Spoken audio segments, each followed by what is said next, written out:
Hello guys, welcome back to my channel. So in the last video we discussed about the hemoglobin degradation, that how the hemoglobin is degraded. Now in this video we will discuss about if any of the enzyme or any step is missing in the degradation of the heme, then which disorder will be produced, right? So without wasting time, let's get started with the video. So before moving onward for the disorders, first we will see some small points that are usually discussed. First one is normal serum bilirubin level, that is 0.221, right? So this is 0.221, and in the conjugated it is 0.2 to 0.4. Let me write its unit also, milligram per dl. Here I am not writing it. Then the sorry, I have just reversed it. The unconjugated one is 0.2 to 0.6, while the conjugated one is 0.2 to 0.4 milligram per dl, right? Then the disease occurs in the disorders of the degradation of the heme. The first one is jaundice. The jaundice are of many types: the hemolytic jaundice, the hepatic jaundice, the obstructive jaundice. These all are the types of the jaundice. The neonatal physiological jaundice. These all are the types of the jaundice. The jaundice is also called icterus, and the two characteristics are seen in the people having the jaundice. The first one is that they have the yellow color of skin, and the second one is that the white color of the eye, that is called sclera. Sclera of the eye becomes yellow. So here I am writing sclera of eye becomes yellow. Now the first jaundice type, that is the hemolytic jaundice. So from its name it is clear that there will be the increased hemolysis of the RBCs. Now let's consider that the heme is more overly broken. So what would happen to this? As you can see, if the heme is more broken, the 80% of the heme comes from the erythrocyte and 20% from the immature RBCs. Now consider that the heme is more overly broken, so this process is more overly produced and done in the body. So what will happen? The more and more bile would be producing, the more and more bilirubin will be producing, and more urobilirubin will be producing, and in turn these two will be increased in the number 2. So what will happen here is that the increased formation of urobilinogen and the stercobilinogen, that are the two compound here. These two will be increased in the number or in the quantity. So here let me write increased formation of urobilinogen and stercobilinogen.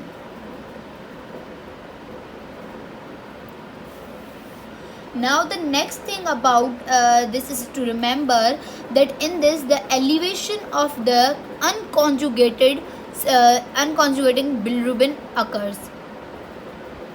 Elevation of unconjugated bilirubin.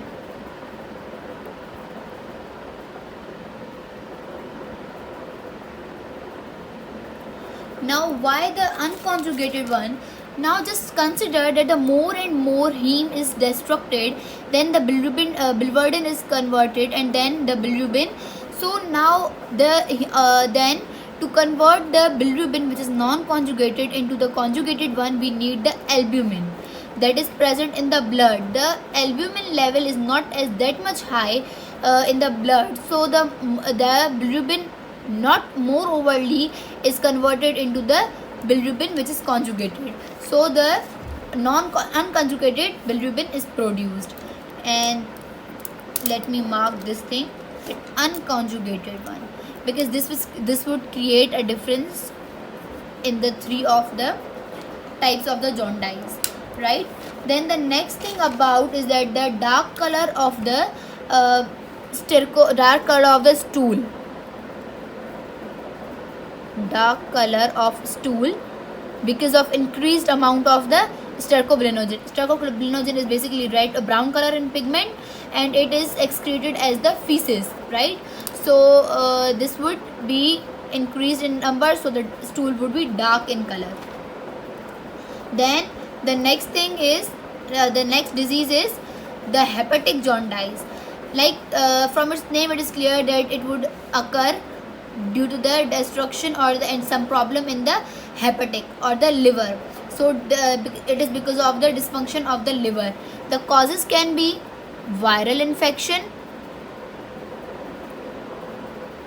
or some toxin or some poison or cirrhosis. In the hepatic jaundice, what occurs to the patient, the first thing happens to the patient is the damage to the parenchymal cells.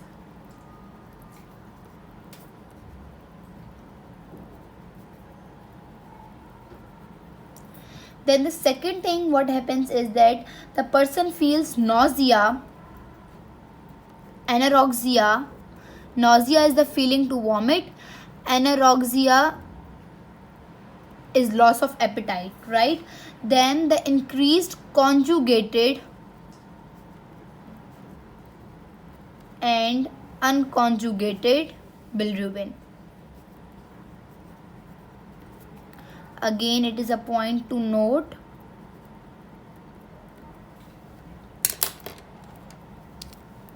Let me just mark it here. In this, both type of the bilirubin is increased, right? Then the next thing is in this the alanine transaminase and the aspartate transaminase activity is increased. So here I am writing increased activity of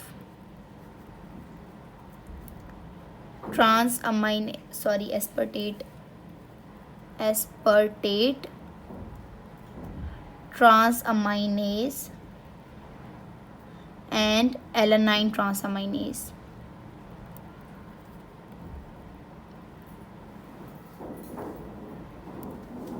Right, so this occurs in the hepatic jaundice. Then the next disorder is the obstructive jaundice. This is also called regurgitation jaundice. Now, what is the cause of the regurgitation jaundice or the obstructive jaundice? So the cause is the gallbladder problem. That can be gallbladder stone or tumor. So there would be some problem to the gallbladder, right? Then in this disease, what happens is that the increased amount of the conjugated bilirubin, right? So first revise, in the hemolytic, unconjugated bilirubin is increased. In the next one, hepatic, both type of the bilirubin is increased, and in this one, the conjugated one is increased. Increase unconjugated bilirubin, right? Then in this condition, the patient is having the GIT pain, gastrointestinal pain, and the nausea. And in this the serum phosphate level is increased.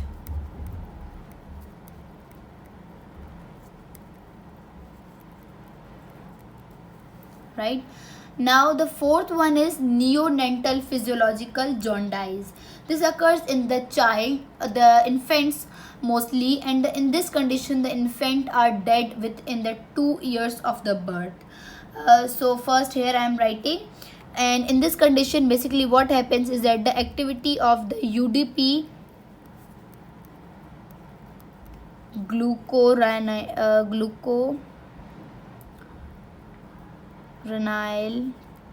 transferase is decreased. Right, now let me here show you. Here is our UDP, glucuronate, which is here giving its 2 moles of the glucuronic acid, and here the enzyme uses glucuronyl phosphate transferase, right? So its activity is decreased, and yes, it's a very important enzyme because its deficiency can cause these 1, 2, 3 and 4, these 4 of the diseases having a common thing, that is the deficiency of the UDP glucuronyl transferase enzyme, right? So in this condition, what happens to the newborn is that it dies within the 2 years or the 3 years of the birth. And yes, the next thing which occurs to the baby is that its neurological activity can be depressed. This is because the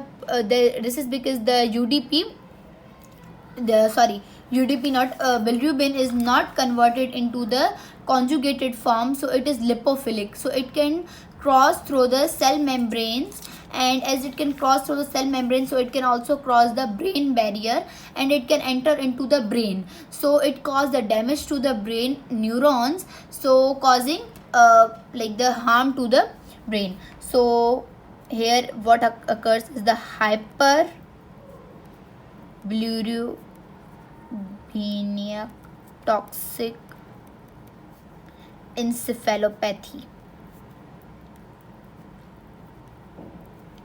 This is called connectress, right? The last itis shows the jaundice. So let's first remember this name. How to remember this name? This is just a complicated name.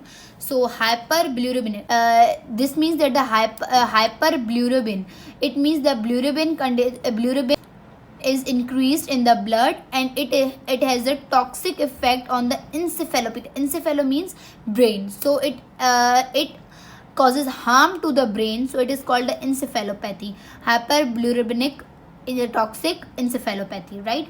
So the next thing about it is that the unconjugated bilirubin serum level, which is beyond 25 mg per dl. First, here it is unconjugated. Oh, sorry, I should write it here. It is conjugated one. In the obstructed, the conjugated bilirubin is increased, and here in this unconjugated bilirubin level is increased. Then the next one is the Crigler-Najjar syndrome 1. This is basically the disease in which with the UDP glucuronyl transferase is deficient. It's a rare disorder and it's a congenital one.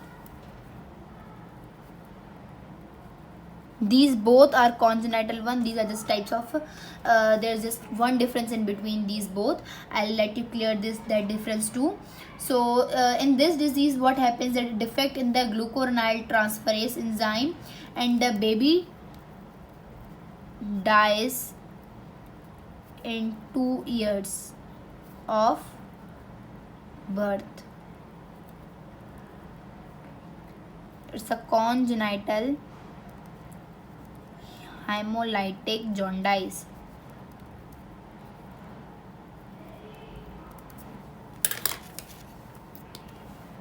This one is an important line, that it's a congenital hemolytic jaundice, right? So guys, the next one is the Crigler-Najjar syndrome type 2.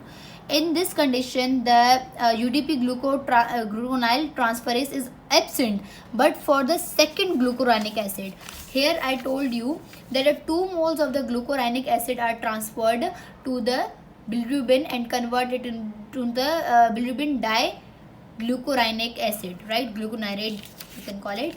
So when the first glucuronic acid is easily attached to that, but when the second glucuronic acid is attached, there is a deficiency of the UDP glucuronyl transferase, right? So UDP glucuronyl transferase deficiency, it means there are the UDP glucuronyl transferase present, but the difference is that not in that much quantity in which it should be present, so that they are not performing their work. They are just performing their partial work, and the partial work is not performing, so they cause this disorder, deficiency in addition of second glucuronic acid, right? In this this is also a rare condition, and this condition is less dangerous than the type 1.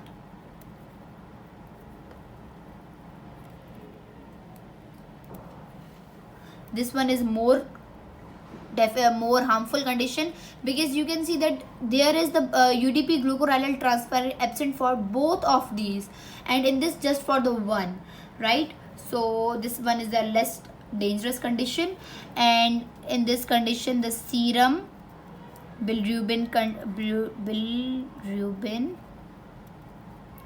level less than 20 milligram per dl, right? Then the next thing is there is the defect in bilirubin conjugation. So obvious thing, obviously this is not present, then how can be the conjugation proceed? So the next enzyme is next disease or disorder is our Gilbert's disease. So this is not just one disease, this is a combination of many diseases. So this is the combination of diseases, right? So the first disease in this is that the defect in the uptake of the bilirubin by the liver cells. Now we have studied here that the bilirubin albumin complex, then it is hydrolyzed and the bilirubin enters into the liver. But in this disorder, what happens is that the liver do not uptake the bilirubin. So let's write here that the defect in uptake of bilirubin by liver cells. Then the next one is reduced activity of UDP glucuronyl transferase enzyme. Then the next thing which occurs is that the decreased hepatic clearance of the bilirubin. It means bilirubin is being formed, but it is not degraded or it is not lost from the body, so it can cause increased amount of the bilirubin. So hyperbilirubinemia we can call it. So here decreased hepatic clearance of bilirubin, right? So here we are done with our today's topic, that is the disorders of the degradation of the heme. So yes guys, like my video, comment on my video and share my video, and don't forget to subscribe my channel. Thank you so much.